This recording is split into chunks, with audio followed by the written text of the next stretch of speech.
जय माँ, जय गुरुदेव। आज अति विशिष्ट गुप्त नवरात्रि आने वाली है। गुप्त नवरात्रि 19 तारीख से शुरू हो रही है। 19 तारीख से शुरू होने वाली गुप्त नवरात्रि जो है, हमने पहले भी बताया है कि मंत्रणी माता की नवरात्रि है। पर साधना हम बड़ी बिगनर लेवल की आप लोगों को साधना दे रहे हैं और बड़ी सुंदर एवं सरल साधना है, जो साधना आप लोग बड़े ही ईजी वे के अंदर, बड़े ही सरल वे के अंदर, बड़े ही सुंदरता से आप इस साधना को संपन्न कर सकते हो। ये बड़ी सुंदर साधना है। आपको इसके लिए कुछ ज़्यादा तामझाम करने की आवश्यकता नहीं है। आप सबसे पहले बैठिए और अपने आसन पे बैठ जाइए। बिल्कुल बिगनर की तरह समझा रहा हूँ। आसन पे बैठ जाओ और आसन पे बैठ करके पहले गुरु को याद कर लो। गुरु नहीं है भगवान शिव, आप ही हमारे लिए गुरु स्वरूप हो। आप और भगवती हमारे लिए गुरु हो। प्रकट में हमको गुरुदेव दो, आपसे प्रार्थना करते हैं। प्रकट में हमको गुरुदेव मिले, मनुष्य स्वरूप में हमको गुरुदेव मिले, ऐसे हम आपसे प्रार्थना करते हैं। ऐसी प्रार्थना कर देना। पर फिलहाल के लिए आप ही हमारे गुरु हो और आप ही हमारा संरक्षण करो, आप ही हमारी साधना को सिद्धि प्रदान करो। ऐसी प्रार्थना भगवान शिव से करके गुरु का कोई भी श्लोक जो आपको आता हो या कोई भी गुरु स्तोत्र आपको आता हो तो आप पढ़ सकते हो, नहीं तो ईजी है। गुरुर्ब्रह्मा गुरुर्विष्णु गुरुदेवो महेश्वरा, गुरु साक्षात् परब्रह्मा तस्मै श्री गुरुवे नमः। इसका पाठ कर लीजिए। फिर इसके बाद में नेक्स्ट में जाइए। नेक्स्ट में जा करके जो है आप गणेश जी को पूजन करिए। गणेश जी के लिए आपको कुछ ज़्यादा करने की आवश्यकता नहीं है। श्री गणेशाय नमः, श्री गणेशाय नमः, श्री गणेशाय नमः बोल दीजिए। फिर उसके बाद में आप जो है थोड़ा सा जल हाथ में लेकर के अपने पूरे शरीर के ऊपर छिटा दीजिए। विष्णु विष्णु विष्णु कहते हैं। कुछ नहीं कहने की, बस विष्णु जी को याद करो। विष्णु विष्णु विष्णु विष्णु। फिर भूमि माता को स्पर्श करके प्रणाम करिए। फिर थोड़ा सा जल लेकर के अपने आसन के ऊपर छिड़क लीजिए और ये भावना करिए कि हमारा आसन पवित्र हो रहा है। कोई ज़्यादा रिचुअलिस्टिक नहीं बता रहे हैं। फिर ऐसे हाथ सर के ऊपर जोड़ लीजिए। इंद्रादिदष्टिपालेभ्यो नमः, गणेशादिद्वारपालेभ्यो नमः। ऐसे सर के ऊपर हाथ जोड़ करके आपको ऐसा करना है। इंद्रादिदष्टिपालेभ्यो नमः, गणेशादिद्वारपालेभ्यो नमः, ऐसा बोल करके ईजी वे के अंदर, ऐसा ईजी वे के अंदर बोल करके आप जो है प्रणाम कर लीजिए। फिर प्रणाम करने के बाद में जो है भैरव जी को प्रणाम करिए। भैरव जी और नवग्रहों को प्रणाम करें। नवग्रहों को है, सभी नवग्रहों आपको प्रणाम है। नहीं तो ब्रह्मा मुरारी त्रिपुरांतकारी भानु शशि भूमि सुतो बुधश्च गुरुश शुक्र शनिराह केतव सर्वे ग्रहान् शांतिकरन् भवन्तु। ऐसी प्रार्थना कर लीजिए। फिर भैरव जी से प्रार्थना करिए। भैरव जी का काल भैरव अष्टक पढ़ लीजिए, ईजी। और भैरव जी से प्रार्थना करिए कि हे भैरव जी, हमारी इस पूजा के अंदर कोई बाधा ना आए। हे भैरव जी, कोई भी हमारी इस पूजा के पुण्य को चुरा ना पाए। हे भैरव जी, सदा हमारी रक्षा करना। हे भैरव जी, हमारे पद, हमारे पैर कभी भी किसी गलत मार्ग की ओर ना जा पाएँ। श्री भैरवाय नमः बोल के फिर जो है आप आगे बढ़िए। आगे बढ़ के माँ से प्रार्थना करिए कि हे माँ, आप हमें आज्ञा दो, हम आपकी सिद्ध कुंजिका का पाठ कर रहे हैं और आप हमारे ऊपर कृपा बनाए रखो। और थोड़ा सा जो है उसके बाद में माला करनी है आपको। एक माला नमः शिवाय की भगवान शिव के निमित्त, गुरु स्वरूप में भगवान शिव के निमित्त। एक माला ओम गणपतये नमः की गणेश जी के निमित्त। एक माला जो है बम भैरवाय नमः की या श्री भैरवाय नमः की भैरव जी के निमित्त। फिर उसके बाद में जो है एक माला एंग रिंग क्लिंग चामुंडाय विच्चे, इस मंत्र की करनी है। ओम नहीं लगाना है, ठीक है। तो ये भी अपने आप के अंदर एक बहुत बड़ा लोगों को मतभेद है कि क्यों आगे ओम क्यों नहीं लगाना। तो ओम ना लगाने का एक कारण है। क्या कारण है? कारण है कि ये नवारण मंत्र है, 9 अक्षर का मंत्र है, जिसके आगे ओम नहीं लगेगा। और दूसरा रीज़न है दिव्य धर्मशीर्ष में, जहाँ इस मंत्र का आप लोग वर्णन सुनते हो, और दिव्य धर्मशीर्ष कोई एरगेर ग्रंथ नहीं है, अथर्ववेद का हिस्सा है, तो वेदोक्त है। वहाँ पे भी इस मंत्र के आगे ओम नहीं लगा है, इसके आगे ओम नहीं लगाना है, ठीक है। और वैसे भी इस मंत्र को ज़रूरत नहीं है, इसके आगे ऑलरेडी 3 प्रणव जैसे ही स्ट्रॉन्ग बीज मंत्र लगे हुए हैं, जिसको आवश्यकता है भी नहीं वैसे, तो इसलिए। और वैसे भी स्त्रियात्मक मंत्र जो होते हैं ना, वो जनरली मोटा हिसाब में बता रहा हूँ, उनको प्रणव की आवश्यकता होती भी नहीं है। विद्यारागी आदि मंत्रों के अंदर भी चिंतामणि काली मंत्र हो, चाहे विद्यारागी मंत्र हो, चाहे आपका पंचदशाक्षरी हो, चाहे षोडशाक्षरी हो, चाहे षडंग भूता बाला हो, त्रिकूट हो, त्रितारी हो, इन सब के आगे प्रणव की अलग से आवश्यकता होती है नहीं। इन सब मंत्रों के अंदर प्रणव की आवश्यकता नहीं होती। तो इसीलिए ये साधनाओं के अंदर आप निवारण को ऐसे एक माला करें। फिर उसके बाद में सामने जल रखें, सामने धूप जलाएं, सामने दीप जलाएं, सामने कुछ जल रखें, कुछ जल ज़रूर रखें।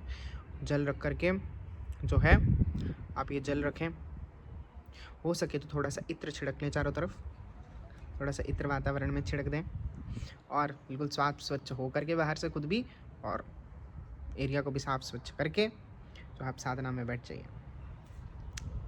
और साधना में बैठ के आपको क्या करना है, आपको सिद्ध कुंजिका स्तोत्र का पाठ करना है। कितने पाठ करने हैं? 108 पाठ करिए एक दिन में, बेस्ट है। नहीं कर सकते 51 या 64 करिए। ये सब पाठ करिए और उसके बाद में जब तक पाठ हो रहा है तब तक धूप भी नहीं आपकी बुझनी चाहिए, ख़त्म होनी चाहिए। इतनी धूप लगाना और बहुत ज़्यादा भी मत लगाना कि धुआं गले को लगे। और दिया आपका अखंड जलता रहना चाहिए और साथ में आपको भोग रखना है, जल रखना है, ठीक है जी। और इत्र बहुत ज़्यादा मत छिड़क लेना, ज़्यादा इत्र छिड़कोगे तो भी हो सकता है कई बार कंठ को लगता है, तो उस चीज़ का भी ध्यान रखना, क्योंकि इस समय देवी की योगिनियाँ आएंगी और उनको भोग चाहिए, अब ये सब भोग चढ़ाना। फिर उसके बाद में द्राक्ष ये बहुत गुप्त विधान बता रहे हैं। थोड़े से द्राक्ष अर्थात दाख ले लेना, दाख ले लेना, द्राक्ष बोलते हैं, दाख बोलते हैं, किशमिश बोलते हैं और इंग्लिश के अंदर रेजिन्स बोलते हैं, उनको रख लेना। लवंग, क्लोव्स, लौंग ये रख लेना, तो ये सब पास में रख लेना। कपूर रख लेना खूब सारा, तो एक बर्तन के अंदर थोड़ा सा कपूर, थोड़ा चाहे नारियल ले लेना, जो ड्राइड कोकोनट होता है ना पीसेस में, उसको रख लेना, उसको कपूर की सहायता से उसको जला लेना, उसको थोड़ा सा घी डाल देना। तो एक बार गुरु के नाम से, गणपति जी के नाम से, भैरव जी के नाम से एक एक द्राक्ष जो है, एक एक रेजिन जो है चढ़ा देना, सबके नाम से, गुरु, गणपति, भैरव के नाम से, क्योंकि आप हमारे माध्यम से साधना ले रहे हो। निखिलेश्वरानंदाय नमः, नीचे आपको लिखा भी मिल जाएगा। निखिलेश्वरानंदाय नमः, भूतनाथाय नमः, दिव्यचेतनानंदाय नमः, त्रिजटाय नमः, ललिता शरण स्मितमुखी अम्बाय नमः। ये सब बोलना है। ये सब बोल के इनके पीछे से स्वाहा लगा देना, जैसे निखिलेश्वरानंदाय स्वाहा, त्रिजटाय स्वाहा, भूतनाथाय स्वाहा, दिव्यचेतनानंदाय स्वाहा, ललिता शरण स्मितमुखी अम्बाय स्वाहा, सिद्धाश्रमाय स्वाहा, सिद्धाश्रमस्य सर्व ऋषिभ्यो नमः स्वाहा। ऐसे कर करके सब मंत्रों के पीछे या तो स्वाहा नमः की जगह स्वाहा लगा देना या नमः स्वाहा, ऐसे करके भी आप जो है एक एक द्राक्ष चढ़ाना। फिर ये पहले एक एक द्राक्ष चढ़ा ली, फिर एक एक लवंग चढ़ा लेना, हाँ उसको चलते रहने देना, और ये आपको करना है, फिर चलते रहना देना। फिर उसके बाद में गंगणपतये नमः स्वाहा, जो भी अपने भैरव जी का मंत्र जपा है, बम भैरवाय नमः स्वाहा, बम भैरवाय नमः स्वाहा या श्री भैरवाय नमः स्वाहा। फिर उसके बाद में नमः शिवाय स्वाहा, फिर चामुंडा विच्चे, ऐं ग्रीं क्लीं चामुंडा विच्चे स्वाहा। ठीक है, आप शिव मंत्र की और देवी माँ के मंत्र की 11-11 दे दो, बाकी सबकी एक-एक दे दो, ये बेस्ट है। और फिर सिद्ध कुंजिका के आपको कम से कम आहुतियाँ जो हैं पूरे पाठ पढ़ के, ऐसे 2 द्राक्ष पकड़ो, पूरा सिद्ध कुंजिका पढ़ो, शृणुर्पक्षामि कुंजिका स्तोत्रमुत्तमं येन मंत्रेण प्रभावेण चण्डिजा शुभो भवेत् न कवच न अर्गला न कीलक न रहस्य न सुक्त नापि ध्यान च न्योस न च वर्चनम, ऐसे पूरा अंत तक सिद्धरण्यरोदनम यथा तक लेके फिर स्वाहा, ऐसे करके 5 सिद्ध कुंजिका से कर लो। 5 या तो 5 आप द्राक्षे दे दो, 2 द्राक्ष पकड़ के, जोड़ा पकड़ के और जोड़ा लौंगा पकड़ के, तो उससे दे दो। या फिर ऐसे कर लो कि 1 लौंग और 1 द्राक्ष पकड़ के दे दो, या 11 द्राक्ष की और 11 लवंग की दे दो, या 5 द्राक्ष की 6 लवंग की दे दो। टोटल 11 करनी है, या दोनों की 11-11 करो तो बेस्ट है। फिर ये सब आपका हो जाएगा। उसके बाद में हाथ जोड़ लेना कि सिद्ध कुंजिका की जितनी भी देवियाँ आई हो, आप हमसे प्रसन्न हो, हमारे ऊपर कृपा करो। अपनी मनोकामना बोल देना, तो भी मनोकामना है। और फिर उसके बाद में हाथ जोड़ करके क्षमा प्रार्थना पढ़ देना। क्षमा प्रार्थना नहीं आती तो आवाहनम न जानामि न जानामि विसर्जनम वाला श्लोक है, वो भी हम नीचे लिखवा देंगे, वो आप पढ़ देना। और साथ में जो है ये सब करने के बाद में जो है आप दोबारा से एक माला पढ़ना, एक माला नवारण मंत्र की, एक माला बम भैरवा नमः की या श्री भैरवा नमः की, एक माला ओम गंगणपतये नमः की, एक माला ओम गंगणपतये नमः की, एक माला आपकी होगी नमः शिवाय की, और फिर हाथ जोड़ देना। ठीक है। किसी को हमसे ज़्यादा निष्ठा है, मतलब हमारी बात सुनकर के आप बहुत प्रभावित होते हो या पूज्य सद्गुरुदेव भगवान से जुड़े हुए हो, तो वो श्री जो निखिलेश्वरानंदाय नमः भूतनाथ है और ये सब जो मंत्र हमने बताए हैं उनके नाम मंत्र हमारे सब गुरुजनों के, वो 11 बार स्टार्टिंग में पढ़ लेना, विशेष लाभ होगा, सच्ची में विशेष लाभ होगा। और ये सब करने के बाद में, ठीक है ना, जब सब हो जाए तो भस्म है, इस भस्म को रिजर्व करके रख लेना, थोड़ी सी भस्म जल के अंदर घोल करके सिद्ध कुंजिका पढ़ना और पूरे घर के अंदर इसका छिड़काव कर देना, उसी भस्म का सिद्ध कुंजिका पढ़ के उसको घोलना जल में और फिर सिद्ध कुंजिका पढ़ते हुए ही पूरे घर के अंदर छींटा दे देना, या जय माँ जय माँ जय माँ करते हुए छींटा दे देना, जय माँ जय माँ जय माँ जय माँ जय माँ। सच्ची में यहाँ आपको चमत्कार देखोगे, इससे आपके घर का वातावरण शुद्ध हो जाएगा। और ये जल का छींटा दे दिया और भस्म रख ली, भस्म थोड़ी बचा के रखना, रोज़ लगाया करो। और उस समय जब आप सिद्ध कुंजिका पढ़ रहे हो, आप पायरेट का पत्थर रख सकते हो, वो आपकी आर्थिक समस्या के अंदर सहायता देगा। और वो जो जल है ना देवियों वाला, उसके अंदर उसको डिप कर देना, ऐसा कर सकते हो आप। या फिर आप ऑब्सीडियन रख सकते हो, एगेट रख सकते हो, काला हकीक रख सकते हो, ये तीनों एक ही होते हैं बेसिकली, ये मूल में एक ही हैं। तो काला जो हकीक है उसको रख ले, उसका ब्रेसलेट रख लेना, उसको डिप कर देना और देवी से प्रार्थना करना कि इसको चार्ज कर दो कि यह मेरी हमेशा रक्षा करता रहे। उसको निकाल लेना और उसको पहनना शुरू कर देना, ये रक्षा करेगा। ऑब्सीडियन बता दिया।